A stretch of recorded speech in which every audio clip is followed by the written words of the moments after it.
नमस्कार। महाराष्ट्र और झारखंड में विधानसभा चुनाव की तारीखों का ऐलान हो गया है। महाराष्ट्र में सिर्फ सिंगल फेज में ही 20 नवंबर को वोट डाले जाएंगे, लेकिन झारखंड में दो फेज में, पहला फेज 13 नवंबर और दूसरा फेज 20 नवंबर को। दोनों ही राज्यों के चुनाव के नतीजे एक साथ 23 नवंबर को आ जाएंगे। महाराष्ट्र विधानसभा का कार्यकाल 26 नवंबर और झारखंड का कार्यकाल 5 जनवरी 2025 को खत्म हो रहा है। चुनाव आयोग ने मंगलवार दोपहर को 3:30 बजे प्रेस कॉन्फ्रेंस की और प्रेस कॉन्फ्रेंस करके 14 राज्यों की 48 विधानसभा और 2 लोकसभा सीटों पर उपचुनाव की तारीखों का भी ऐलान किया है। लोकसभा सीटों में केरल की वायनाड में 13 नवंबर और महाराष्ट्र के नंदेड़ में 20 नवंबर को वोटिंग होगी।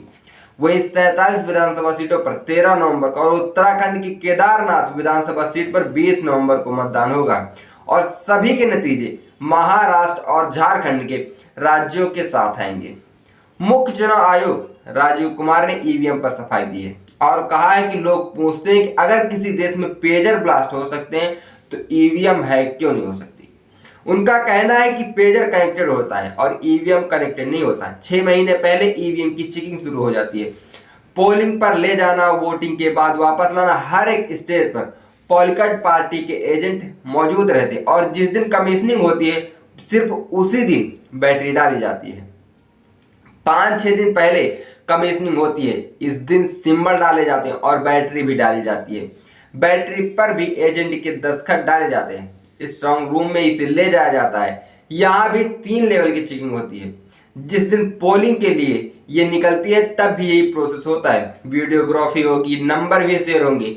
ये मशीन यहाँ बूथ पर जाएगी, फिर चेकिंग होगी, वोट डालकर देखे जाएंगे, पूरे दिन वोटिंग हुई, फिर मशीन लॉक हो जाएगी, फिर दस्तखत और हिसाब किताब होता है। 20 शिकायतें आई हैं, हम हर सवाल का फैक्चुअल जवाब देंगे, जल्द देंगे। अगला भी कुछ आएगा तो हम रुकेंगे नहीं। महाराष्ट्र में महायुति यानी शिवसेना, भारतीय जनता पार्टी और एनसीपी अजित पवार गुट की सरकार है। एंटी इंकम्बेंसी और 6 बड़ी पार्टियों के बीच बंटने वाले वोट को साधना पार्टी के लिए बहुत बड़ी चुनौती है। 2024 लोकसभा चुनाव में महाराष्ट्र की 48 सीटों में से इंडिया गठबंधन को 30 और एनडीए को 17 सीटें मिली हैं। इनमें से भारतीय जनता पार्टी को 9, शिवसेना को 7 और एनसीपी को सिर्फ 1 सीट मिली। भारतीय जनता पार्टी को 23 सीटों का नुकसान हुआ।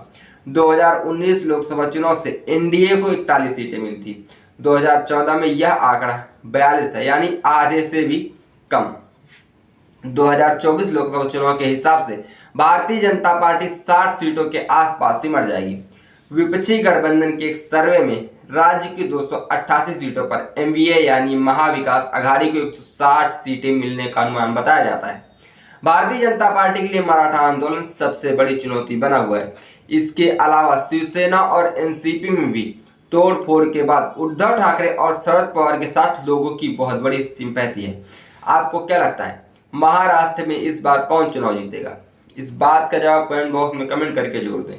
देखते रहिए हालचाल। जय हिंद।